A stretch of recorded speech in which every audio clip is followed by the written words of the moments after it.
फिर से एक सीडीएस हमारे नरवणे साहब संभालेंगे और वो फिर से इस पद को अच्छे से संभालेंगे।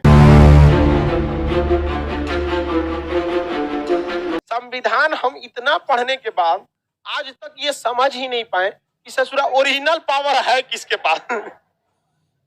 ये देश को इस तरह से बनाया है कि किसी के रहने न रहने से इस देश पर कोई फर्क नहीं पड़ता।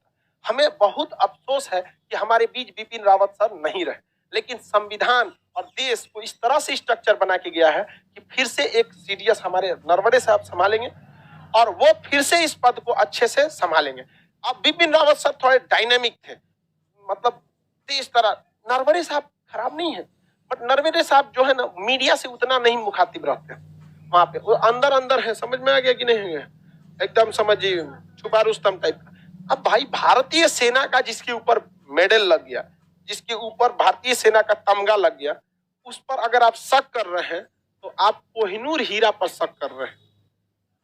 या तो आप पागल हैं या तो आपको हीरा का मतलब नहीं पता, दोनों में से कोई एक हो सकता। लेकिन देखिए देश का संविधान किस तरह से बना के गया।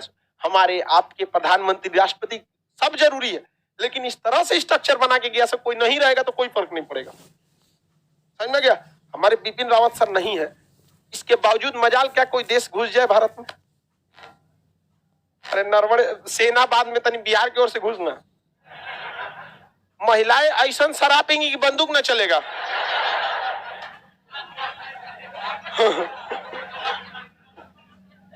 अरे ऐसा शराबी की सब गंगा जल में आधा घुस के अर्घा टाइम मिले मर जाते तो सत्र गोली उल्टा लग जाते तोरे यहाँ